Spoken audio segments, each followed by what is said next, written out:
Yes. तर आपण जे युनिफॉर्म सिव्हिल कोड जसं आपल्या DPSP टॉपिक चे सर्व कलम आपण पाहिले, त्याच्यामध्ये मी काल म्हटलो तुम्हाला एक युनिफॉर्म सिव्हिल कोड आहे ना, ते आपण पाहणार आहोत. त्याच्यामध्ये जर प्रामुख्याने तुम्ही पाहिलं, जस्ट ठीक, युनिफॉर्म सिव्हिल कोड दिसत नाही. ठीक, uniform civil code, uniform civil code, एकीय किंवा एक समान नागरी संहिता. आठवते का कुणाला? हे आपण फंडामेंटल राईट मध्ये घेतलं होतं. कुणाला लक्षात येते? हे फंडामेंटल राईट मध्ये घेतलं होतं. नाही सर, फंडामेंटल राईट मध्ये नाही. कुठं घेतलं होतं मग? यस, उठा सगळे. कुठं घेतलं होतं? करेक्ट, DPSP मध्ये. बरोबर आहे, directive principle of state policy. काय चालू आहे आपलं? कोणता विषय? पॉलिटी. बर, अजून सरांचं नाव? बर, त्याच्यानंतर टॉपिक प्रस्तावना चालू आहे. बरोबर? नाही. फंडामेंटल राईट नाही. बेसिक फीचर ऑफ कॉन्स्टिट्यूशन नाही. काय? DPSP, राज्य धोरणाची मार्गदर्शक तत्वे. करेक्ट. त्यातले कलमे किती, कलम नंबर किती झालं काल? पहिले चालू आहे का? नाही, झाले, संपले. 51 पर्यंत झालं. 51 वर काय होतं? आंतरराष्ट्रीय शांतता आणि सुव्यवस्था ठेवायची. कशाच्या माध्यमातून? लवादाच्या माध्यमातून. आर्बिट्रेशन करून, शांततेच्या मार्गानं का अशांततेच्या मार्गानं? शांततेच्या मार्गानं. डिस्कशन करून, संभाषण करून का भांडणं करून? डिस्कशन करून. ठीक आहे, 51 पर्यंत कलम पाहिलेत. ठीक आहे लक्ष म्हणजे तुमचं. ओके. आणि त्याच्यामध्ये काल एक मी म्हटलं होतं की एक कलम आहे ज्याला आपण थोडं सेपरेटली नंतर थोड्या वेळानं डील करू. तर त्याचा टाइम आलाय आता. प्रत्येक गोष्टीचा काहीतरी वेळ असतो, जशी लग्नाची वेळ असते. बरोबर आहे? ठीक आहे, चलो. कलम 44. Okay, article number 44. Article number 44 कलम 44 मध्ये सांगितलं होतं. काय सांगितलं होतं? की युनिफॉर्म सिव्हिल कोड असावा किंवा एक समान नागरी संहिता असावी. आता हे जे आहे एक समान नागरी संहिता, मुळात घ्या हे काय आहे. पहिल्यांदा एक समान म्हणजे याचा म्हणण्याचा उद्देश आहे की इथं समान, बघा लक्षात घ्या, हे बऱ्याच लोकांना असं वाटतं की युनिफॉर्म सिव्हिल कोड आहे, आपल्याला एकच कायदा करा सांगितले. सर्व, नीट लक्ष द्या, क्लिष्ट टॉपिक आहे जरा. सर्व नागरिकांना, जेवढे काही नागरिक आहेत, 1 2 3 4, जेवढे काही नागरिक आहेत, ह्या प्रत्येक नागरिकाला, प्रत्येक नागरिकासाठी देशामध्ये एकच कायदा हवा का वेगवेगळा कायदा हवा? देशातल्या प्रत्येक नागरिकासाठी एकच कायदा असायला पाहिजे का प्रत्येकाला वेगवेगळा कायदा असला पाहिजे? कायद्यासमोर समानता पाहिजे का कायद्यासमोर असमानता पाहिजे? करेक्ट सर, सगळ्यासाठी एकच कायदा असावा म्हणजे समानता राहील. कारण आपण 14 पाहिले सर, कलम 14 मध्ये कायदा सगळ्यांना एकच म्हटलेलं आहे. कायद्यासमोर सगळे एकच. कायदा एकच असला पाहिजे. वेगवेगळा कायदा जर प्रत्येकाला केला तर साहजिकच एकता राहणार नाही. कायद्यासमोर सगळे एक राहणार नाही. प्रत्येकाला वेगळा कायदा, प्रत्येकाला वेगळी शिक्षा, म्हणजे भलतच काहीतरी चालू आहे, म्हणजे असमानता येईल, म्हणजे भेदभाव येईल. 14-15 कलमचं उल्लंघन होईल. लक्षात येते? हो सर. मग प्रत्येकाला एकच कायदा पाहिजे हे आपला तर्क सांगतो, बुद्धी सांगते. आपल्याला वाटते भेदभाव नको, सगळ्याला एकच कायदा पाहिजे, म्हणजेच एकाच पद्धतीनं जर तुम्ही उल्लंघन केलं तर सगळ्याला एकच शिक्षा द्यायला हवे. एक सरळ सरळ आपलं तर्क सांगतो. मात्र एका बाबतीत लक्षात द्या, एक अशी एक गोष्ट आहे, त्या बाबतीत आजही भारतामध्ये एक कायदा नाही.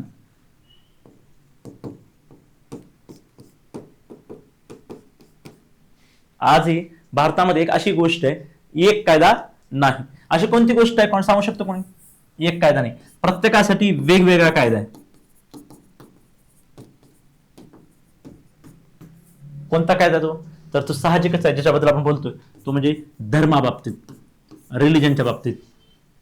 धर्माच्या बाबतीत, रिलिजनच्या बाबतीत आज प्रत्येकाला वेगवेगळा कायदा आहे. त्यानुसार शिक्षा आहे, त्यानुसार नियम आहेत, त्यानुसार उपनियम आहेत, आणि त्यानुसार वेगळी शिक्षा आहे. आपण एकाच देशात राहतो तरी सुद्धा धर्म बदलला की कायदे बदलले. असं कसं? असं कसं? मग कटुगिरी घटना एवढे कलम 14, 15, 16, 17, 18 कशासाठी दिले? समानता आणण्यासाठी दिले. आणि 14 मध्ये तर स्पष्टपणे सांगितले की कायद्यासमोर समानता पाहिजे, रूल ऑफ लॉ पाहिजे. रूल ऑफ लॉ, कायद्याचं राज्य. इथं कायदाच वेगळा आहे. इथं जर कायदाच वेगळा असेल तर साहजिकच आहे कायद्यामध्ये प्रोव्हिजन्स वेगळे. कायद्यातले प्रोव्हिजन्स वेगळे असतील तर साहजिकच आहे शिक्षा वेगळी. म्हणजे याचा अर्थ असा आहे, जर कायदा बदलतोय, कायदा वेगवेगळा आहे, याचा अर्थ समानता कुठे आहे? याचा अर्थ भेदभाव होऊ शकतो. एका कायद्यामध्ये एखाद्या व्यक्तीला छोटा गुन्हा केल्यानंतर 10 वर्ष शिक्षा, एका कायद्यामध्ये गुन्हा करूनही शिक्षा नाही, आणि एका कायद्यामध्ये मोठा गुन्हा केला तरी 1 वर्ष शिक्षा. असं जर असेल तर याला समानता म्हणता येईल का? याला न्याय म्हणता येईल का? हे तार्किक आहे का? हे नॅचरल जस्टिसला मानणार आहे का? नाही सर, हा न्याय नाही, हा समानता नाही, हे नैसर्गिक न्याय आपल्याला दिसत नाही, हा भेदभाव दिसतो, हे चुकीचं दिसतं, अतार्किक दिसतं सर. हे पचतंय का? लक्षात येतंय का? तर ह्या सर्व गोष्टी आहेत यामध्ये, समजते? मग हे वेगवेगळे कायदे आहेत. मग असाच हा मग आपल्याला पटत नाही, मग आपल्याला वाटतं एकच कायदा असावा. तसंच भारतामध्ये सध्या वेगवेगळे कायदे एका गोष्टीसाठी, धर्मासाठी. वैयक्तिक जो धर्म आहे, त्याला वैयक्तिक कायदे म्हणतात, व्यक्तिगत कायदे. व्यक्तिगत कायदे इंग्रजी त्याला म्हटलं पर्सनल लॉज. पर्सनल लॉ, व्यक्तिगत कायदे. मुसलमानांचा वेगळा, ख्रिश्चनचा वेगळा, पारसी धर्माचा वेगळा, हिंदूंचा वेगळा. असे हिंदूंचा वेगळा आहे, मुसलमानांचा वेगळा आहे, पारसी लोकांचा वेगळा आहे, आणि ख्रिश्चन लोकांचा वेगळा आहे. आणि बौद्ध आणि जैन हिंदू मध्येच मिक्स केलेला आहे, त्यामुळे त्यांच्यासाठी एकच कायदा आहे. सिख पण. मग असे धर्मानुसार वेगवेगळे कायदे आपल्याकडे पाहायला मिळतात. त्यामुळे साहजिकच आहे, नियम वेगळे, उपनियम वेगळे आणि कायदे वेगळे. पण मग हे सर मला तर वाटते, मग सर धर्मानुसार, मग आपण कुठं धर्मानुसार सिग्नल तोडलं तर सगळ्याला शिक्षा सारखी आहे? हो बरोबर सांगतो. हा जो व्यक्तिगत कायदा धर्माविषयी वेगवेगळा कायदा आहे असं जरी मी म्हणत असलो तरी कशाबद्दलचा पर्सनल लॉ आहे सर? हे पहिल्यांदा सांगा. हे जो व्यक्तिगत कायदा आहे, हा जो पर्सनल लॉज आहे, हा जो व्यक्तिगत कायदा आहे किंवा पर्सनल लॉज आहे, हा जो आहे हा तो कशाबद्दल बोलतो? हा विवाह पद्धतीबद्दल बोलतो. मॅरेज. हा विवाह झाल्यानंतर पुन्हा काय होतो? घटस्फोट होतो, मॅरेज, डायव्होर्स. त्यानंतर समस्या निर्माण झाली, घटस्फोट, पुन्हा वारसा हक्क, संपत्तीचा हक्क, कुणाला प्रॉपर्टी मिळेल, बायकोला किती मिळेल, नवऱ्याकडे किती राहील, दत्तक घेणे, मुलं दत्तक घेतात ना त्याच्याबद्दलचे. तर हे या बाबतीतचा पर्सनल कायदा आहे. या बाबतीतचा हा पर्सनल कायदा आहे. दत्तक, अडॉप्शन करणे, संपत्ती, प्रॉपर्टी. लक्षात घ्या, हा जो पर्सनल आहे. आणि मग ह्या बाबतीतच आपल्याला काय आणायचे? हे धर्मानुसार विवाहाचे नियम वेगळे, शिक्षा वेगळी. धर्मानुसार घटस्फोटाचे नियम वेगळे, शिक्षा वेगळी. धर्मानुसार वारसा हक्क, संपत्ती हक्क, दत्तक घेण्याची पद्धती वेगळे, नियम वेगळे, आणि त्यानुसार शिक्षा वेगळी. त्या धर्मात जे सांगितले त्यानुसारच. सरकारचा काही नियमच नाही, सरकारचा सगळ्यासाठी काही नियम नाही. मग आपण म्हटलं हे धर्मानुसार जे तुम्ही केलेलं आहे, विवाह नियम वेगळे, घटस्फोट नियम वेगळे, वारसा, संपत्ती, दत्तक. लक्षात ठेवा, हे जे सर्व वेगळे आहे आणि त्यानुसार शिक्षा वेगळी आहे, प्रत्येकाचे नियमावली वेगळे आहेत, प्रत्येकाचे या बाबतीतचे कायदे वेगळे आहेत. मग आपण आता विचार असा करायला लागलो की बस झालं, आपल्या देशामध्ये समानता नावाचा घटक आहे, तर सगळ्यांसाठी म्हणजे या बाबतीत कायदा वेगळा आहे. बाकीच्या बाबतीत कायदा एकच आहे. क्रिमिनल केसेसमध्ये सारखा आहे, सिव्हिल केसेसमध्ये बऱ्याच मॅटरमध्ये सारखा आहे. फक्त सिव्हिल केसेसमध्ये हा पर्सनल लॉ थोडा वेगळा आहे. सिव्हिल केसमध्ये जो पर्सनल लॉ आहे, किंवा सिव्हिल केस सोडून द्या, हा जो वैयक्तिक कायदा आहे, हा वैयक्तिक कायदा या बाबतीत वेगळा आहे, प्रत्येक धर्माचा वेगळा आहे. मग या बाबतीत आपल्याला काय करायचे? आता काय करायचंय, आपलं टार्गेट काय? या सर्व बाबतीत एकच नियमावली असावी, एकच नियम असावे, म्हणजेच एकच कायदा असावा. यालाच आपण म्हटलं समान नागरी कायदा, समान नागरी संहिता, युनिफॉर्म सिव्हिल कोड. जेव्हा या सर्व बाबतीत जे आता वैयक्तिक कायद्यात प्रत्येक धर्माचा स्वतःचा एक कायदा आहे, विवाहाच्या बाबतीत, घटस्फोटच्या बाबतीत, वारसा हक्काच्या बाबतीत, संपत्तीच्या बाबतीत, दत्तकच्या बाबतीत. आता वैयक्तिक कायदे नसून आता पूर्ण देशासाठी, पूर्ण देशातील या सर्व धर्मासाठी या सर्व बाबतीत विवाह, घटस्फोट, वारसा, संपत्ती, दत्तक या बाबतीत एकच कायदा असावा, समान कायदा असावा, समान शिक्षा असावी. म्हणून म्हणजेच काय असावं, समान नागरी संहिता असावी, युनिफॉर्म सिव्हिल कोड असावा. कळलं? युनिफॉर्मचा अर्थ सर्वांसाठी एकच येतं. सिव्हिल कोड अनेक गोष्टी एकत्र आले की आपण त्याला कोड म्हणतो, म्हणून ह्याला कोड. आणि सिव्हिल म्हणजे नागरिक, कोणत्या मॅटर बद्दल, नागरी मॅटर बद्दल. नागरीमध्ये कोणत्या, धर्माबद्दल. आणि धर्मामध्ये काय, पूर्ण धर्मातल्या प्रत्येकानुसार वेगळी शिक्षा आहे का, नाही. बऱ्याच गोष्टी धर्माच्या बाबतीत सारखीच शिक्षा आहे. फक्त धर्मामध्ये विवाहाच्या बाबतीत, घटस्फोटच्या बाबतीत, वारसा हक्काच्या बाबतीत, संपत्तीच्या हक्क बाबतीत, दत्तकच्या बाबतीत, या बाबतीत सध्या नियम धर्मानुसार, व्यक्तिगत कायद्यानुसार वेगवेगळे आहेत. त्याला आपल्याला आता एकच समानच बनवायचे आहेत. यालाच म्हणायचं समान नागरी कायदा, युनिफॉर्म सिव्हिल कोड. क्लिअर आहे? मला वाटते खूप खोलून एक एक गोष्ट मी सांगितलेली, एक एक गोष्ट तुम्हाला मी सांगितलेली आहे. त्यामुळे तुम्हाला अवघड वाटायला काही गरज नाही. क्लिअर आहे? नोट डाऊन करून घेतलं, नसलं तर लिहून घ्या.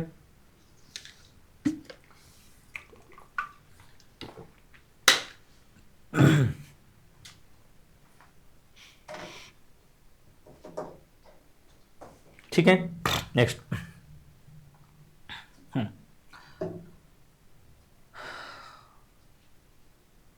बघा, युनिफॉर्म सिव्हिल कोड म्हणजे देशातील सर्व नागरिकांसाठी कोणत्याही धर्माचा असला तरी, लग्नाच्या बाबतीत, घटस्फोटच्या बाबतीत, वारसा हक्क, दत्तक घेणे इत्यादी व्यक्तिगत विषयांवर धर्मापासून स्वतंत्र असलेला एकच कायदा असावा.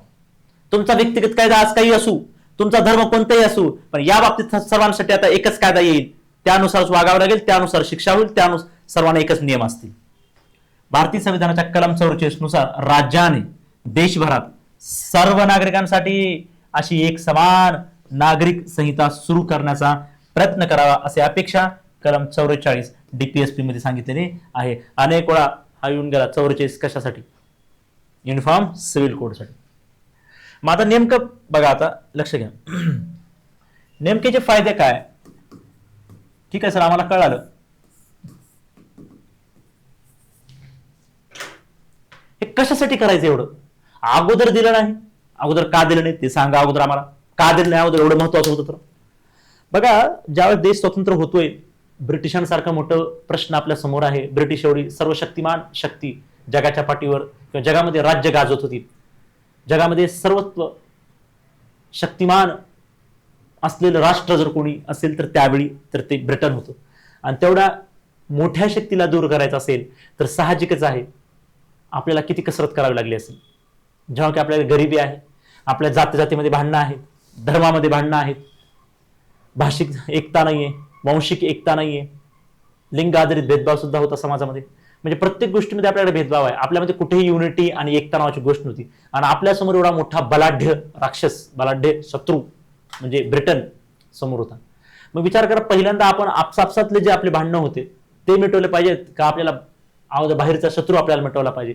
साहजिकच आहे, घरातली भांडणं नंतर. अगोदर शेजारी जर भांडणं करत असेल तर आपण काय करतो, त्यावेळी सगळे एकत्रित आणि शेजाऱ्यांसोबत भांडणं करतो, ते पहिल्यांदा मिटवतं. नंतर अंतर्गत घरातले भांडणं मिटवण्याचा प्रयत्न करतो, नाही का. समोर आपण शेजारासमोर किंवा दुसऱ्यासमोर, समाजासमोर आपण घरातले भांडणं शहाणा माणूस घेऊन जात नाही, लपवून ठेवत असतो.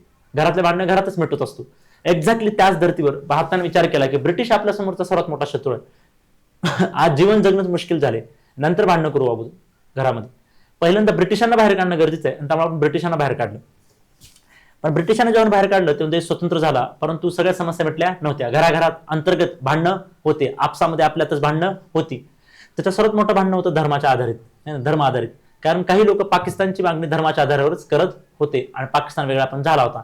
तरी पण भारतामध्ये मात्र आपण धर्मनिरपेक्षता स्वीकारली होती, प्रत्येकाला धार्मिक स्वातंत्र्य दिलं होतं. भारताने कुठलाही धर्म, भारत सरकारने, भारत राज्याने कोणताही एक धर्म स्वीकारलेला नव्हता. भारतासाठी सर्व धर्म सारखेच होते, म्हणून म्हणजेच आपण धर्मनिरपेक्षता स्वीकारलेली होती. त्यामुळे इथं सर्व धर्माला स्थान दिलं गेलं होतं. भारतीय राज्यघटनेच म्हटलं होतं की असं काही नाही की फक्त इथे हिंदू राहतील. अरे कोणताही धर्म इथे राहू शकतो, कोणताही धर्म वाहू शकतो, कोणत्याही धर्माला इथे न्याय मिळेल आणि भारत सरकारसाठी सगळे धर्म सारखे असतील, अशी सहिष्णुता, अशी टॉलरन्स नावाची क्षमता आपण त्यावेळेस घेतलेली होती. मग परिणाम असा झाला, देश स्वतंत्र झाला. पण समस्या मात्र भरपूर होत्या. त्यात मी म्हटल्याप्रमाणे धार्मिक समस्या खूप मोठी होती. तर त्यावेळेस अशी परिस्थिती नव्हती की लगेच आपण असं म्हणू की जिथे एकीकडे आपण म्हणतोय की धर्माला स्वातंत्र्य आहे, एकीकडे आपण संविधानामध्ये सांगितले की धार्मिक स्वातंत्र्य आहे, प्रत्येक व्यक्ती आपापला धर्म स्वीकारू शकतो, प्रचार करू शकतो, प्रसार करू शकतो, आपापल्या धर्माचे नियमन करू शकतो, आपापल्या धर्माचा प्रशासन चालू शकतो. प्रशासन चालवताना, धार्मिक संस्था चालवताना, ते चालवत असताना नियम बनवण्याचा अधिकार आहे. हे कलम 25 आणि 26 मध्ये आपण धार्मिक स्वातंत्र्य नावाच्या संकल्पनेखाली पाहिलेलं आहे. म्हणजे एकंदरीत प्रत्येक व्यक्तीला आपापल्या धर्मानुसार वागण्याचा अधिकार आहे. मग एकीकडे आपण लिहिलेलं आहे, एकीकडे फंडामेंटल राईट दिलेला आहे, हा मूलभूत अधिकार आपण 25-26च्या नावाने दिलेला आहे. त्याच ठिकाणी आपण म्हणू शकत नाही की आता डायरेक्टली तुम्ही तुमचे सगळे नियम धर्माचे सोडून द्या आणि आता सरकार जे म्हणते त्यानुसार वागा.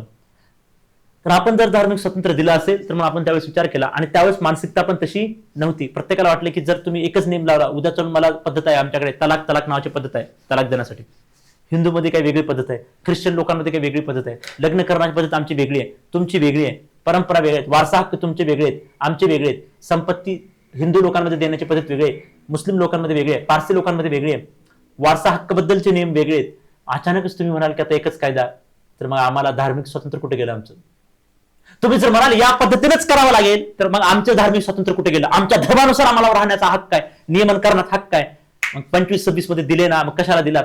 कशाला आम्हाला खोटी आशा दाखवतात? तर त्यावेळेस तशी परिस्थिती नव्हती. त्यावेळेस खूप लोक धार्मिक होते, त्यावेळेस समस्या वेगळ्या होत्या. म्हणून त्यावेळेस आपण विचार केला की हळूहळू कालांतराने आपण पाहूया, लोकांची मन जिंकूयात, लोकांना त्याच्याबद्दल एज्युकेट करूयात, लोकांना त्याबद्दल शहाणपणा येऊ देत, ते काय चुकीचं. आताच आपण धर्मामध्ये हस्तक्षेप करायला नको, प्रत्येकाला धार्मिक स्वातंत्र्य दिलेलं आहे. मग त्यावेळेस असलेल्या परिस्थितीनुसार आपण विचार केला की ठीक आहे, याला आपण डीपीएसपी मध्ये टाकलं, आपण याला फंडामेंटल राईट बनवणार नाही, कारण धार्मिक स्वातंत्र्य होतं ऑलरेडी. त्यामुळे आपण विचार केला की हळूहळू तुम्ही कालांतराने याचं नियमन करा, याचे नियम बनवा. आता मात्र धर्मानुसार प्रत्येकाला त्यांच्या वैयक्तिक कायद्यानुसार, त्यांच्या धर्माच्या नियमानुसार राहू देत. कोणाच्या बाबतीत? विवाह, घटस्फोट, संपत्ती, वारसा हक्क दत्तक घेणे, फक्त या बाबतीत एवढं आम्ही स्वातंत्र्य देऊन टाकलं. मग जेव्हा आम्ही दिलं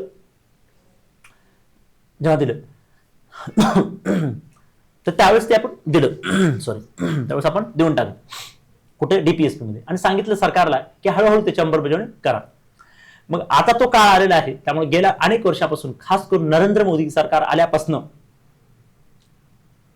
नरेंद्र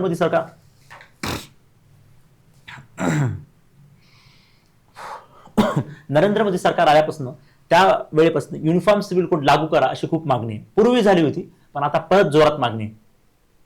त्यामुळे दोनदा युपीएससीला प्रश्न येऊन गेला, अनेक राज्यसेवेमध्ये युनिफॉर्म सिव्हिल कोड बद्दल विचारण्यात आलं. तर आपल्याला सुद्धा येणाऱ्या राज्यसेवेला किंवा त्याच्या पुढल्या राज्यसेवेला हे 100% 2025 किंवा 26 दोन्ही कोणत्याही राज्यसेवेला युनिफॉर्म सिव्हिल कोडवर येण्याची दाट शक्यता आहे. कारण अजूनही चर्चेत मुद्दा आहे की ते लागू करा, पूर्ण भारतीयांसाठी, पूर्ण भारतीय नागरिकांसाठी एकच आता कायदा लागू करा, एकच नागरिक संहिता असू द्या. मग ह्याचे फायदे काय आहेत सर?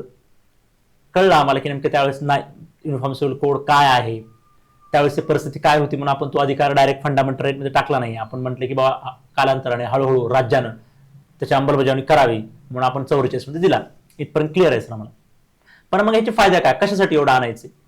जर आणायचं आहे, कशासाठी एकच नियम आणायचा आहे? ऑलरेडी धार्मिक स्वातंत्र्य आहे आपल्याकडे. पहिलं आहे का आणायचंय? कारण प्रॉब्लेम काय, काही धर्मामध्ये या विशेष करून बहुतांश धर्मामध्ये हे जे विवाहाबद्दल, घटस्फोट बद्दल, तलाक बद्दल हे जे धार्मिक नियम आहेत, हे जे धार्मिक नियम त्या व्यक्तिगत कायद्यामध्ये आहेत, त्यांच्या पर्सनल कायद्यामध्ये आहेत, व्यक्तिगत कायद्यामध्ये जे आहेत, हे जे कायदे आहेत किंवा नियमावली जी आहे त्यांच्या धर्माची, हे कायदे स्त्री विरोधी दिसतात.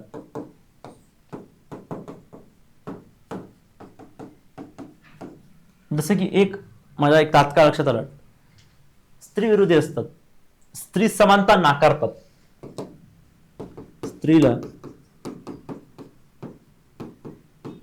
समानता नाकारतात. तुम्ही म्हणाल कसं काय? एक उदाहरण देतो तुम्हाला. मुस्लिम धर्मामध्ये म्हणजे प्रचलित व्यवस्थेमध्ये सर्वसामान्य लोकांमध्ये असलेली समज त्या धर्माविषयी की ट्रिपल तलाक तलाक एखाद्या व्यक्तीला, पुरुषाला किंवा महिलेला तलाक द्यायचे तर फक्त तलाक देण्याचा अधिकार, तलाक तलाक म्हणून असं देण्याचा अधिकार जर कुणाला असेल तर फक्त पुरुषांना आहे, महिलांना नाही. पहिली गोष्ट. मग का नाही माहित नाही, पण नाही अधिकार.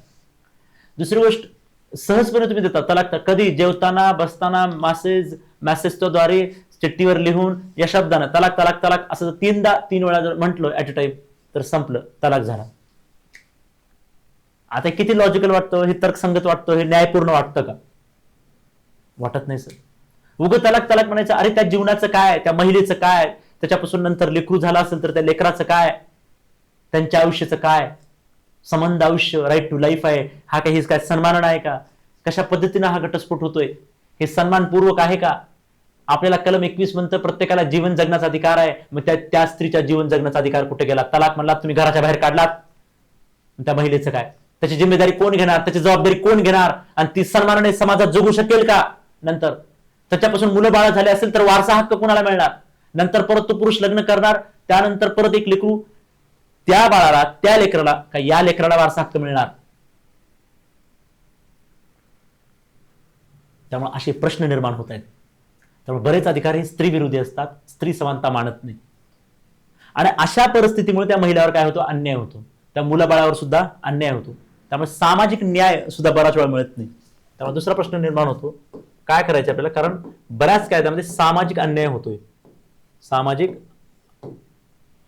न्याय मिळवण्यासाठी आपल्याला करायचं. महिलेचं कळालं तुम्हाला, महिलेपासून किंवा पुरुषापासून झालेले मुलं असतील त्यांच्याबद्दल मी बोललो, त्यांच्यावर सुद्धा अन्याय होऊ शकतो. जसे की हिंदू धर्मामध्ये, पूर्वीच्या हिंदू धर्मामध्ये एक अजून एक नियम होता.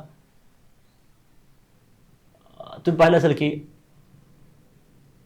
अस्पृश्यता पाळली जायची, आणि त्या अस्पृश्यतेमुळं पूजा अर्चना, देवदर्शन, मंदिरात प्रवेश नाकारला जायचा. मग त्या अस्पृश्य असतील, सोकॉल्ड अस्पृश्य जे लोक होते, जे दलित लोक होते, आदिवासी लोक होते, त्यांना मंदिरात प्रवेश नाही, त्यांनी पूजा करायची नाही, त्यांनी ईश्वर प्राप्ती करायची नाही, त्यांनी देवदर्शन करायचं नाही, त्यांनी मंदिरात जायचं नाही, जर गेलात तर अशुद्ध होईल. ही काय काही कसली असमानता? हे कोणतं पाप? हा कोणता न्याय? हे का असं? काय लॉजिकल आहे? काय तार्किक आहे? काय न्यायपूर्ण आहे? काय रिझनेबल आहे? नाही. त्यामुळे हा सामाजिक अन्याय होता. त्यामुळे तो सामाजिक अन्याय दूर करण्यासाठी सुद्धा युनिफॉर्म सिव्हिल कोड एकच कायदा असला पाहिजे, तो न्यायपूर्ण असेल. व्यक्तिगत कायद्यात काही लिहिलेलं आहे. बराच वेळा काही धर्मामध्ये असं आहे की एक व्यक्ती अनेक विवाह करू शकतो, पॉलिगॅमी. एक व्यक्ती अनेक विवाह करू शकतो. एक्झाम्पल आहे, समजा इस्लाम धर्मामध्ये एक व्यक्ती अनेक विवाह करू शकतो,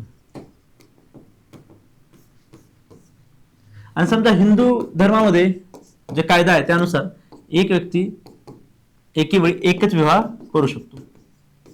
इथे मात्र एक व्यक्ती अनेक विवाह करू शकतो, एक व्यक्ती एके वेळी अनेक विवाह करून अनेक बायका, अनेक वाईफ तो ठेवू शकतो. हिंदू धर्मामध्ये जाईल एके वेळी एक विवाह, त्यावेळी एकच बायको असेल. मोनोगॅमी, इकडे पॉलिगॅमी, अनेक बायका असू शकतात. मग समजा एका वेळेस काय झालं, एका हिंदू व्यक्तींनी इकडे एक विवाह ऑलरेडी झालेला आहे, एक बायको आहे, परत त्याने विवाह केला आणि सेकंड वाईफ आली. सेकंड वाईफ माहितच नाही, ह्या बायकोला या बायकोविषयी माहित नाही, या बायकोला या बायकोविषयी माहित नाही. म्हणजे एक व्यक्ती दोन बायका झाल्या, दोन वाईफ झाल्या, आणि आहे हिंदू, लग्न हिंदू सोबतच केलं, आणि म्हटला की हिंदू व्यक्तिगत कायदा. अरे हिंदू व्यक्तिगत कायद्यानुसार एका वेळी तुम्हाला एकच बायको असू शकते, त्याच्यापेक्षा जास्त विवाह, त्यापेक्षा जास्त बायको तुम्हाला ठेवता येत नाही. हे नियमात बसत नाही, हे तार्किक नाही, हे नैतिकतेला नाही, आणि हिंदू अध्यात्मानुसार सुद्धा हे चुकीचं आहे. ठीक आहे. मग ज्यावेळेस केस झाली या व्यक्तीवर, नीट घ्या, लक्ष घ्या, ज्यावेळेस ही केस झाली या व्यक्तीवर, कोणीतरी केस केली, आणि केस झाल्यानंतर काय केलं, याला कळलं की मुस्लिम पर्सनल लॉ मध्ये, मुस्लिम व्यक्तिगत कायद्यामध्ये अनेक बायको असेल तरी चालतात, तिथे काही शिक्षा नाही, तिथे काही गुन्हा मानला जात नाही, तिथे काही शिक्षा होणार नाही. त्यानं काय केलं, हिंदूवरून तो काय बनला, धर्मांतर केलं. हिंदू धर्म सोडून मुस्लिम धर्मामध्ये परिवर्तन झालं. आता तो बनला मुस्लिम. आणि तो म्हणाला की मला तर मान्य आहे, मला तर चालतं, माझ्या व्यक्तिगत कायदा, मी मुस्लिम आहे, माझ्या मुस्लिम धर्माच्या नियमाप्रमाणे 2 बायको असतील तरी चालतील, इथं कसलाही प्रकारचा तो गुन्हा मानला जात नाही, त्यामुळे मला शिक्षा होऊ शकत नाही, तुम्ही काही गुन्हा केला नाही, कारण मी आता मुस्लिम झालेलो आहे. तर याचा अर्थ आता माझे नियम तसेच आहेत, माझ्या मुस्लिम धर्माच्या वैयक्तिक कायद्यानुसार मी कोणताही गुन्हा केलेला नाही, त्यामुळे मला शिक्षा होऊ शकत नाही. आता कसं करायचं, आता कोर्टानं काय करायचं, म्हणजे कळलं तुम्हाला, ही जी आहे कायद्याची फसवेगिरी म्हणायची, कायद्याची फसवेगिरी, कायद्याचा दुरुपयोग, काय म्हणायचं, कायद्याचा दुरुपयोग. आणि न्यायालयाला सुद्धा असे निर्णय देताना खूप किचकट प्रक्रियेतून जावं लागतं, कॉम्प्लेक्सिटी क्रिएट होते. अनेक कायदे असल्यामुळे न्यायालयाला सुद्धा प्रत्येक कायद्याचा विचार करावा लागतो, प्रत्येक कायद्याचा अभ्यास करावा लागतो. असं कन्व्हर्जन झाल्यानंतर मग काय निर्णय द्यायचा, कोणता निर्णय द्यायचा, कोणता निर्णय तार्किक असेल. त्यामुळे न्यायालयाची सुद्धा वेळ खाऊ प्रोसेस, न्यायालयाला सुद्धा वेळ जातो, न्यायालयाला सुद्धा प्रचंड अभ्यास करावा लागतो, प्रक्रिया कॉम्प्लेक्स होऊन जाते, प्रक्रिया ही किचकट बनवून जाते. आणि बराच वेळा जे न्याय मिळायला पाहिजे, या केसमध्ये या महिलांना न्याय मिळायला पाहिजे होता, तो न्याय मिळू शकत नाही, त्यामुळे हा अन्याय वाढत जातो. त्यामुळे विचार केला की असं धर्मांतर करून, चुकीचे पायगंडे पाडून, चुकीची प्रक्रिया फॉलो करून, कायद्याची विल्हेवाट, कायद्याच्या आड जाऊन जर लोक अन्याय करत असतील तर आपल्याला एकच कायदा सगळ्यासाठी बनवला पाहिजे, एकच युनिफॉर्म सिव्हिल कोड आणला पाहिजे. त्यामुळे सामाजिक न्याय देण्यासाठी, स्त्री विरोधी करण्यासाठी, आणि आताच पाहिलं आपण तिसरं, ते मध्ये कायद्याची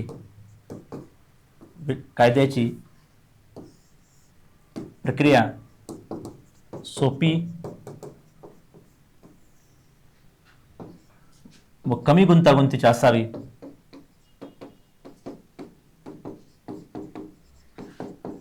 यासाठी सुद्धा युनिफॉर्म सिव्हिल कोडची गरज आहे.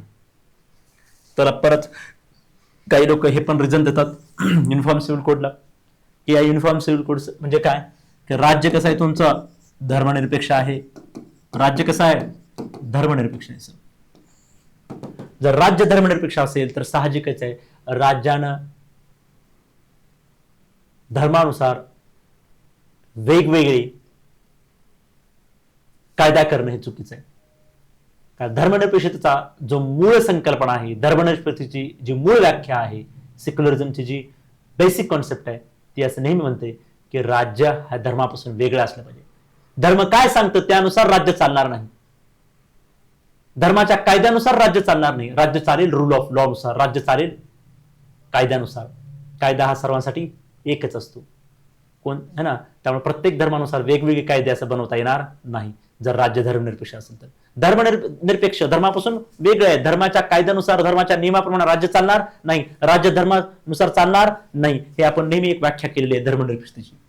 त्यामुळं मग तुम्ही वेगवेगळे कायदे जर असतील, वेगवेगळे कायदे जर चालत असतील तर राज्य धर्मनिरपेक्ष कसं, राज्य हे धर्मनिरपेक्ष कसं, कारण राज्य हे धर्माच्या कायद्यानुसार चालत नाही. राज्य धर्माला सांगणार, राज्याला धर्म सांगणार नाही, राज्याला धर्म सांगणार नाही. कळते का? त्यामुळे इथं धर्मनिरपेक्षतेचा सुद्धा प्रश्न निर्माण होतो. त्यामुळे खऱ्या धर्मनिरपेक्षतेसाठी असं प्रत्येकाला धर्मानुसार कायदे असणं चुकीचं, अतार्किक आहे. त्यासाठी आपल्याला युनिफॉर्म सिव्हिल कोडची गरज आहे. त्यानंतर युनिफॉर्म सिव्हिल कोडची काय गरज आहे? सर्वात महत्त्वाचं, जर एकच असेल, प्रत्येकाला वेगवेगळा कायदा असेल, प्रत्येकाला वेगवेगळा कायदा असेल, प्रत्येकाला वेगवेगळ्या कायद्यानुसार वेगवेगळी शिक्षा असेल, तर देशामध्ये वाटेल का आपण सगळे एक आहोत? देशामध्ये एकता येईल का? सगळ्याला एक असण्याची भावना येईल का? कुणाला जास्त शिक्षा, कुणाला कमी शिक्षा, आणि कुणाला शिक्षाच नाही, कुणाला एवढ्या एवढ्या गुन्ह्यासाठी, कुणाला कमी गुन्ह्यासाठी, कुणाला जास्त गुन्ह्यासाठी. त्यामुळे वेगवेगळे कायदे असतील, वेगवेगळी शिक्षा होत असेल, वेगवेगळे नियम लागत असेल, तर साहजिकच आहे एक सूत्रता येईल का, एकता येईल का. त्यामुळं जर एकच कायदा असेल तर राष्ट्रीय एकता आणि एकात्मता, राष्ट्रीय एकता आणि एकात्मता यावी म्हणून सुद्धा आपल्याला गरजेचं आहे. काही लोक, मी जसं म्हटलं, काही लोक कायद्याच्या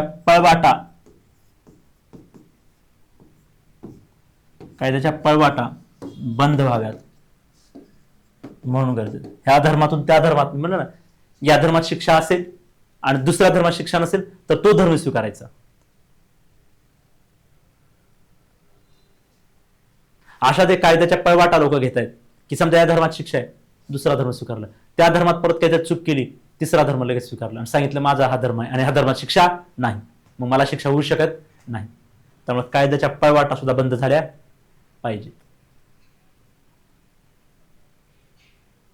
राष्ट्रीय एकता एकात्मता आली पाहिजे, सामाजिक न्याय मिळाला पाहिजे, स्त्रियांना समानता प्राप्त झाली पाहिजे, स्त्रियांना सुद्धा हक्क मिळाले पाहिजे, सामाजिक न्याय मिळाला पाहिजे, कायद्याची गुंतागुंत जी झालेली आहे ती प्रक्रिया कायद्याची सुलभ झाली पाहिजे, न्यायालयामध्ये लवकर न्याय मिळाला पाहिजे, न्यायालयात सुद्धा वेळ वाचला पाहिजे. या सर्व गोष्टीसाठी आपल्याला काय पाहिजे, युनिफॉर्म सिव्हिल कोड हवा आहे, आपल्याला नागरी समान कायदा हवा आहे. लिहिले आपण समानता, न्याय आहे, राष्ट्रीय एकात्मता आहे, स्त्रियांच्या हक्कासाठी आहे, कायद्याचं सुलभीकरण झालं पाहिजे. ठीक आहे, ह्याच्यापेक्षा आपण 1-2 पॉईंट जास्त घेतले. ओके, अजून काय पाहिजे बघ, ह्याचं महत्व पाहिलं, महत्व बी म्हणता येईल त्याला, आणि युनिफॉर्म सिव्हिल का हवा आहे त्याचे कारण पाहिले. त्याचबरोबर उदाहरणामध्ये आपण काही गोष्टी सांगू शकतो की असं नाही की म्हणजे हे शक्य नाही. ऑलरेडी गोवा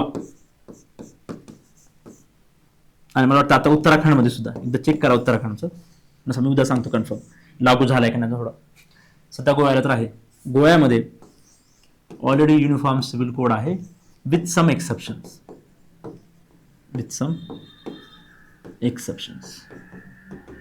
आहे, असं नाही की कुठं नाही आहे, गोव्यामध्ये लागू. ठीक. दुसरं, सर्वोच्च न्यायालयाने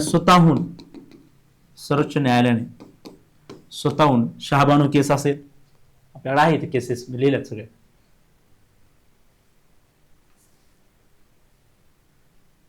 हे बघा शहाबानू केस आलं पाहिजे एक्झाम मध्ये. उत्तरामध्ये केसेस खूप महत्वाचं असतं, उत्तरामध्ये केसेस खूप महत्वाच्या असतात. शहाबानू केस 1985, या खटल्यात सर्वोच्च न्यायालयाने युसीसीची गरज पुन्हा एकदा नोंदवली. परत सांगितले असले पाहिजे युसीसी. शाहिरा बानो केस 2017, या खटल्यात सर्वोच्च न्यायालयाने मुस्लिम समुदायातील 3 तलाक याला असंविधानिक ठरवले. ठीक आहे,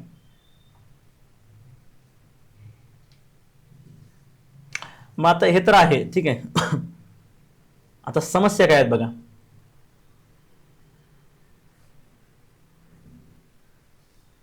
चॅलेंजेस काय,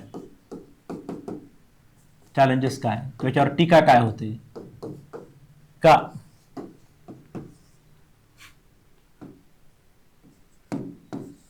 सर्व कायद्याला मिळून एक कायदा बनवणे,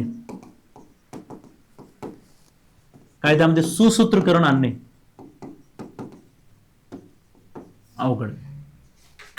प्रॅक्टिकली जर विचार केला तर एवढे कायदे आहेत, मुस्लिमचे असतील, ख्रिश्चनचे असतील, पारसी लोकांचे असतील, हिंदू लोकांचे असतील, सगळ्यांच्या कायद्याचा अभ्यास करून एक मधला पॉईंट आणणं, एक मध्यस्थी आणणं, एक मधला एखादी कायदा जो सर्व समाजाला सोयीस्कर ठरेल, योग्य ठरेल, न्यायपूर्वक ठरेल आणि सगळ्यांनी तो मान्यता देऊन स्वीकारून त्या कायद्याची अंमलबजावणी करणं आणि समाजाला अचानकच या आपल्या व्यक्तिगत कायद्यापासून दूर जाऊन त्या कायद्यानुसारच न्याय होईल असं सांगणं. तर हे थोडंसं अंमलबजावणी म्हणजे बनवणे, त्यानंतर कायदा बनवतानाही सुद्धा काही किचकट प्रक्रियेतून जावं लागेल आणि त्याचबरोबर त्याची अंमलबजावणी करताना सुद्धा बऱ्याच समस्याला तोंड द्यावं लागेल. त्यामुळे हे कितपत प्रॅक्टिकल शक्य आहे हा एक मोठा प्रश्न आहे. त्यामुळे सर्व कायद्यापासून एक कायदा बनवून, एक मधला कायदा बनवून जो सर्वांना न्यायपूर्ण वाटेल, सर्वांना तर्कसंगत वाटेल आणि त्याची अंमलबजावणी करण्यासाठी सुद्धा बऱ्याच समस्या येऊ शकतात. त्यामुळे हा पहिलं मोठे चॅलेंज आहे. कायदा बनवणे, कायद्यामध्ये सुसूत्रीकरण आणणे, एकत्रीकरण करणे आणि त्याची अंमलबजावणी करणे हा मोठा पहिली समस्या असेल. दुसरी समस्या काय? राजकीय इच्छाशक्ती. ह्याच्यामध्ये बरंच राजकारण होतं. कारण राजकारण का होतं? कारण भारतामध्ये सर्व काही राजकारणासाठी चालू असतं आणि राजकारण जे असतं ते धर्माच्या नावानं सुद्धा होतं. काही पक्ष असे आहेत की समजा काय विशिष्ट धर्मांना खुश करण्यासाठी ते म्हणतात की नाही युनिफॉर्म सिव्हिल कोड नको, प्रत्येकाला धार्मिक स्वातंत्र्य आहे, प्रत्येकाला त्याच्या धर्मानुसार राहू द्या, तुम्ही का हस्तक्षेप करताय, तुम्ही का कायदा बनवताय, तुम्ही का सर्व लोकांसाठी एकच कायदा आणताय, धर्मानुसार त्यांना राहू द्या ना, धर्मानुसार विवाह करू द्या, धर्मानुसार तलाक करू द्या, तुम्ही काय करताय, असं नका करू, धर्माचं स्वातंत्र्य त्यांना द्या. जेव्हा असं राजकीय पार्टी, राजकीय पक्ष म्हणायला लागतात तर लोकांना चांगलं वाटायला लागतं. कारण लोकांना असे आपल्याला धर्मापासून वेगळं व्हायचं नाही. कारण भारतामध्ये धर्म हा खूप भावनिक गोष्ट आहे. धर्मापासून लोकांना वेगळं होऊ वाटत नाही. भले धर्मामध्ये अन्याय असेल, भले धर्मामध्ये स्त्रीच्या विरोधी काय पावले असतील, भले धर्मापासून काही वेगळा विशेष फायदा होत नाहीये, तर अशा परिस्थितीमध्ये सुद्धा काय होतं की लोकांना वाटायला लागतं की हा विशिष्ट पक्ष धर्माचं स्वातंत्र्याबद्दल बोलत आहे, आपल्या धर्माबद्दल, आपल्या धर्मानुसारच आपल्याला विवाह, घटस्फोट, दत्तक घेणे हे अधिकार चालू ठेवा अशी मागणी करतोय. याचा अर्थ याच पक्षाला आपल्याला वोटिंग केलं पाहिजे. त्यामुळे हे वोट पॉलिटिक्स जे आहे, हे मतदानाचं जे राजकारण आहे त्याचा फायदा एका विशिष्ट पार्टीला होतो. त्यामुळे बरेच राजकीय पक्ष ही युनिफॉर्म सिव्हिल कोड असावा, एकच नागरिक संहिता कायदा सर्वांसाठी असावा अशी भूमिका घेण्यासाठी घाबरतो. कारण पक्षाला सुद्धा माहिती आहे की आपल्याकडे धर्म नावाची गोष्ट खूप भावनिक आहे आणि धर्माच्या विरोधात जाऊन धर्माचे अधिकार काढून घेऊन जर आपण असा एखादी कायदा आणला तर लोक साहजिकच एकच नाही तर बऱ्याच धर्मातले लोक नाराज होतील आणि त्याचा परिणाम आपल्याला येणाऱ्या इलेक्शनमध्ये, निवडणुकीमध्ये होईल. हा फटका आपल्याला बसेल. त्यामुळे सहजासहजी लोक याबद्दल बोलत नाहीत किंवा याच्या विरोधामध्ये, धर्माच्या विरोधामध्ये भूमिका घेताना दिसत नाहीत. त्यामुळे एकच युनिफॉर्म सिव्हिल कोड आणावा यासाठी राजकीय इच्छाशक्ती खूप कमी दिसून येते. त्यामुळं ह्याची अंमलबजावणी कशी होईल आणि मग कोण पुढाकार घेईल याबद्दल शंका आहे. त्यामुळे ही मोठी 2 नंबरची समस्या आहे, राजकीय इच्छाशक्तीचा अभाव.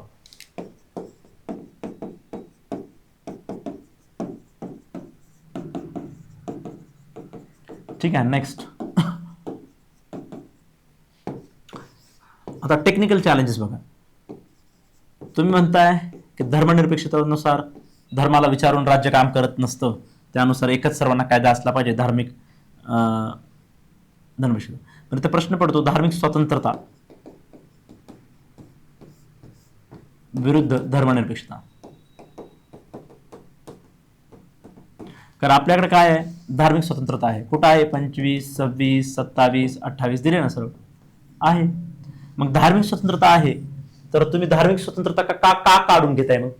कारण तुम्ही जेव्हा युनिफॉर्म सिव्हिल कोड आणाल त्यावेळेस मग आम्हाला धर्मानुसार, आमच्या वैयक्तिक धर्माच्या कायद्यानुसार आम्हाला विवाह करता येणार नाही, आम्हाला दत्तक घेता येणार नाही, आम्हाला वारसा हक्क मिळणार नाही आमच्या धर्माच्या नियमाप्रमाणे. मग तुम्ही एकच कायदा आणताय आणि म्हणताय की थोडक्यात इनडायरेक्टली काय करताय, आमचं धार्मिक स्वातंत्र्य जे होतं आमच्या पद्धतीनं, आमच्या धर्माच्या नियमाप्रमाणे जे आम्हाला आचरण करता येतं, आमच्या पद्धतीनं आम्हाला करता येत होतं, आता ते करता येणार नाही. म्हणजे आमच्या धार्मिक स्वातंत्र्याचं काय, आमच्या कलम 25 आणि 26चं काय?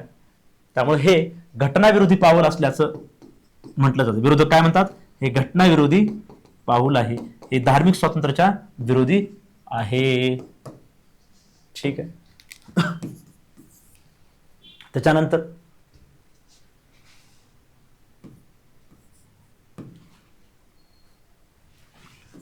कलम 29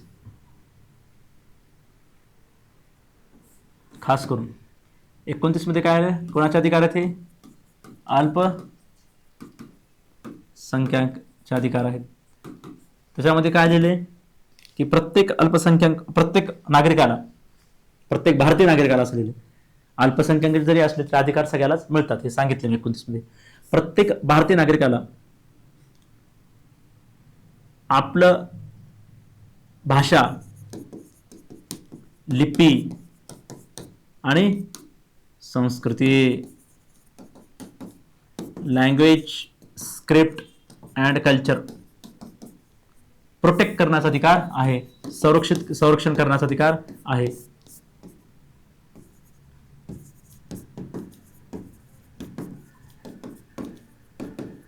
बरोबर. मग आता ही संस्कृतीमध्ये धर्म सुद्धा एक महत्वाचा भाग आहे. आमच्या संस्कृती आहेत, आम्ही कशा पद्धतीने व्यवहार करतो, आम्ही अक्षता टाकतो का आम्ही काय वेगळ्या पद्धतीने करतो. अरे आमचं लग्न करण्याचं, आमचं संपत्ती बळकावण्याचं आमच्या धर्मामध्ये किंवा आम्ही वारसा हक्काचे जे पद्धतीने देतो, आमचे नियम वेगळे येतो, आमच्या संस्कृतीमध्ये ते बसत नाही. तुम्ही जे सांगताय ना ते आमची संस्कृती नाही, आमच्या धर्माचे नियम वेगळे आहेत. त्यामुळे संस्कृतीमध्ये सुद्धा एक महत्वाचा भाग धर्म येतो. आणि इथं म्हटलेले की संस्कृती टिकवण्याचा, संस्कृती पालन करण्याचा त्यांना अधिकार आहे कलम 29 नुसार. आणि जर तुम्ही मग युनिफॉर्म सिव्हिल कोड आणताय, तुम्ही म्हणताय की आम्ही एक कायदा बनवणार आणि त्या कायद्यानुसारच तुम्हाला आता विवाह करावा लागेल, घटस्फोट करावा लागेल, वारसा हक्क करावा लागेल, तर मग आमच्या संस्कृतीचं काय, आमच्या कल्चरचं काय. म्हणजे याचा अर्थ कलम 29 सुद्धा उल्लंघन होताना विरोधक म्हणतात उल्लंघन होते. कलम 29 सुद्धा उल्लंघन होते. ठीक आहे. नेक्स्ट त्याच्यानंतर बघा कलम 371 च्या विरोधात UCC कसं काय. कारण 371 मध्ये एक सांगितलं आहे की नागालँड जे आहे तिथं आपापलं विवाह असेल, घटस्फोट असेल, स्वतःच्या रीतिरिवाजाप्रमाणे, स्वतःच्या परंपरेप्रमाणे, स्वतःच्या परंपरेप्रमाणे नियमन किंवा आपापल्या करण्याचा अधिकार आहे. हे क्लिअर कलम 371 मध्ये दिले बरं का स्पष्टपणे की नागालँडमध्ये जे रीतिरिवाज आहे, जे परंपरा आहे, जे विवाह पद्धती आहेत ते आपापल्या पद्धतीने तुम्ही करू शकता. नागालँडच्या लोकांना हे अधिकार स्पष्ट 371 मध्ये दिलेला आहे.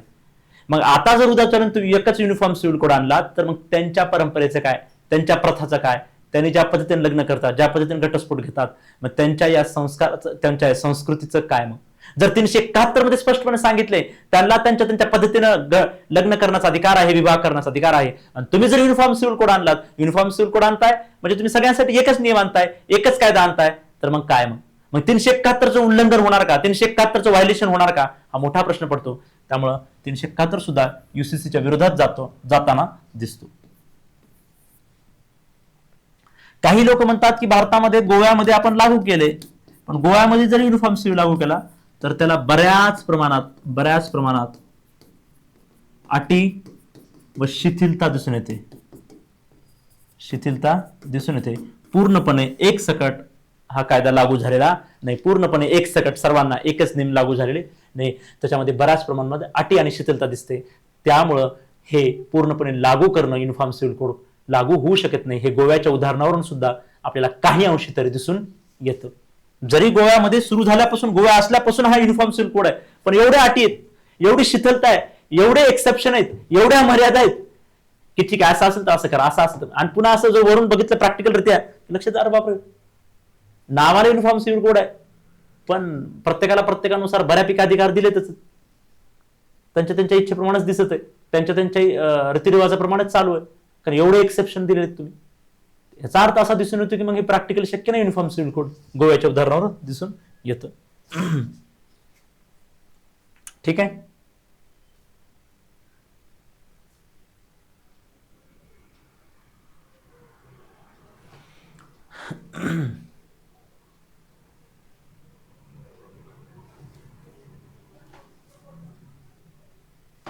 ठीक आहे. तर आपल्याला कळालं काय चॅलेंजेस आहेत, काय त्याच्या विरोधात बाजू जाऊ शकतात.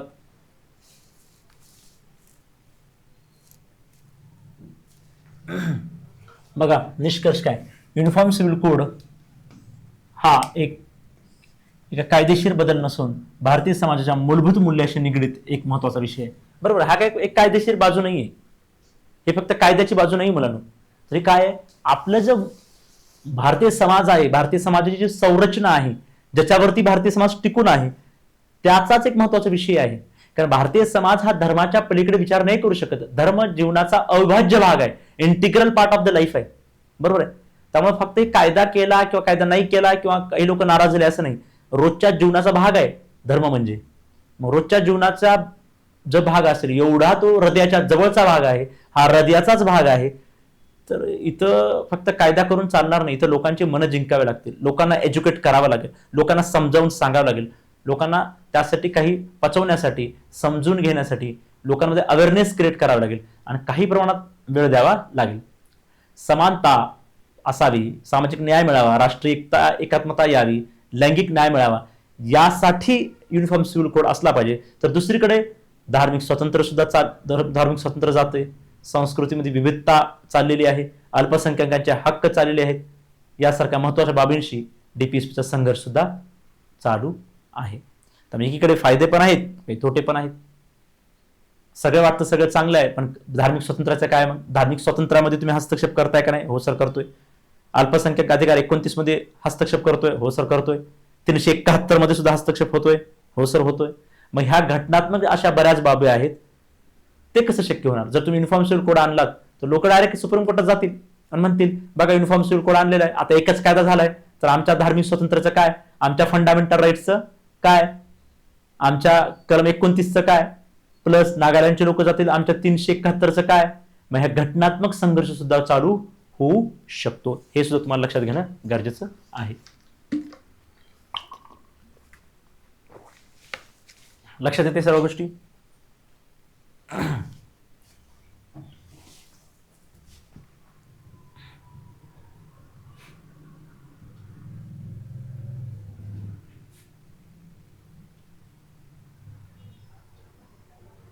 हा एक पॉईंट असला पाहिजे विरोधामध्ये.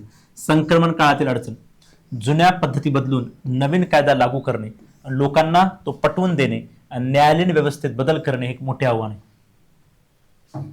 जुन्या पद्धती बदलून नवीन कायदा लागू करणे, लोकांना पटवून देणे आणि न्यायालयीन व्यवस्थेत बदल करणे हे एक मोठे आव्हान पण आहे. राजकीय इच्छाशक्तीचा अभाव, विविधतेत एकसूत्रता आणणे, हे आपण पाहिलं. ठीक आहे. तर एकीकडे फायदे जर बघितले तर सामाजिक न्याय द्यायचा आहे, फायदे बघितले तर महिलांना हक्क द्यायचे की पुरुषांनाच फक्त आहेत व्यक्तिगत कायद्यामध्ये, महिलांना हक्क मिळाले पाहिजे, समानता आली पाहिजे, राष्ट्रीय सगळं एकच कायदा असेल तर राष्ट्रीय एकता येईल, एकात्मता येईल. एकच कायदा केला तर कायदा सुलभ बनेल, न्यायालयाला लवकर निर्णय देणे सोपे होईल,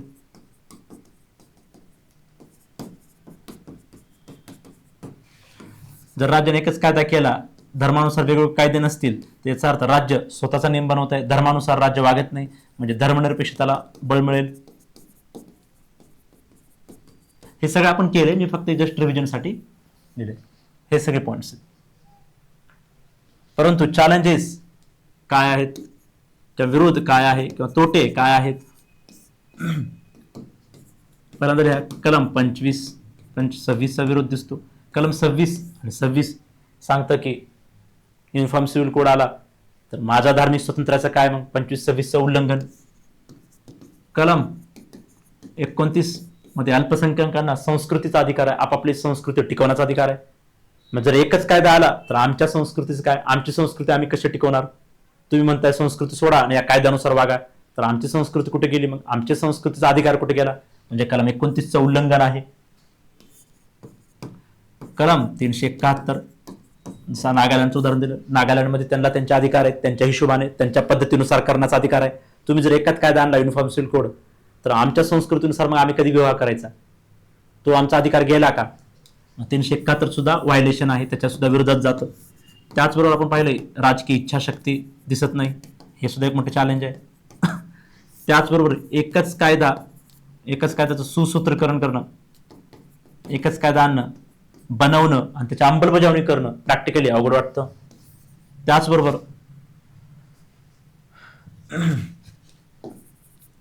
धार्मिक स्वातंत्र्य, ते झालं आपलं, धार्मिक स्वातंत्र्याच्या विरोधात वाटतं हे.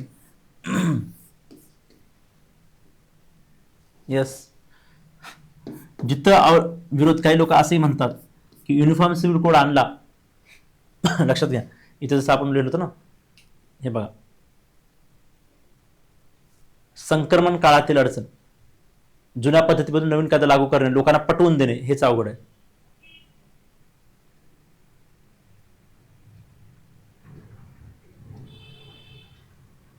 म्हणजे चॅलेंज काय अजून एक विरोध म्हणा किंवा चॅलेंजेस म्हणा, लोकांना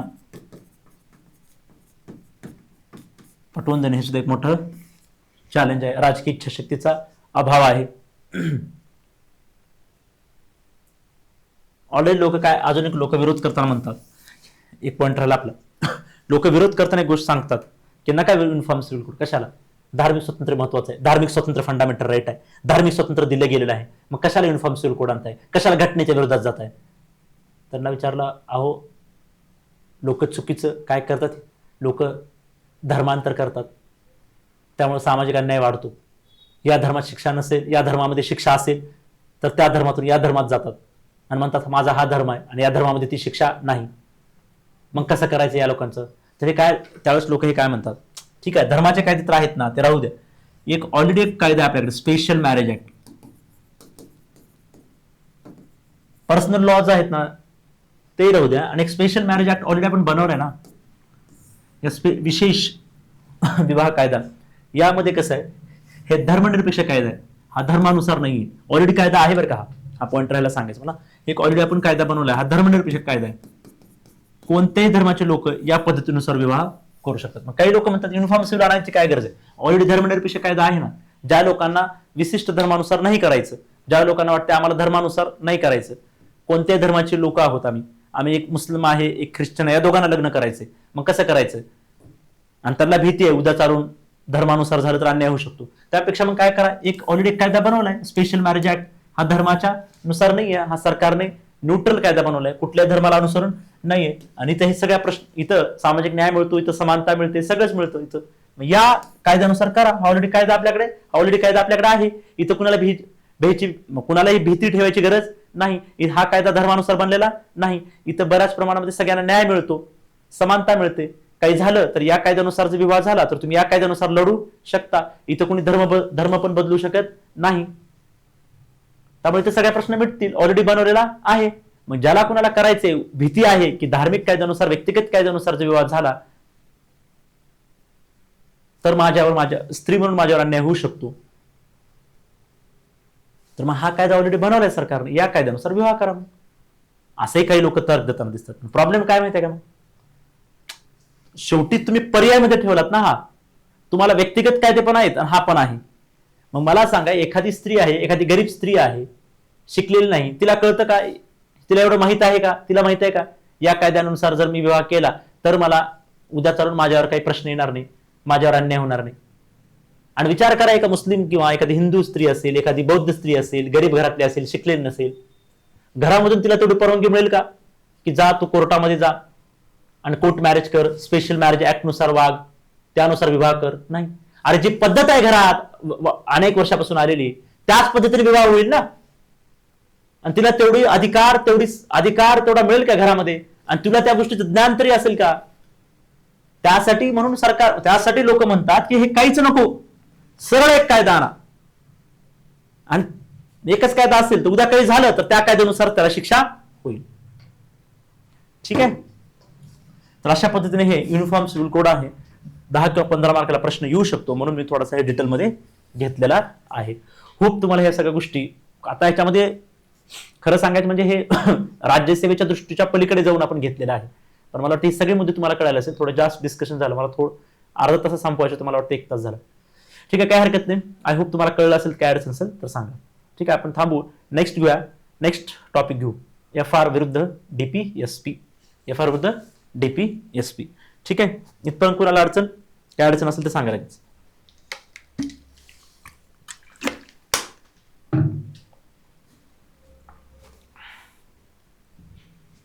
ठीक आहे.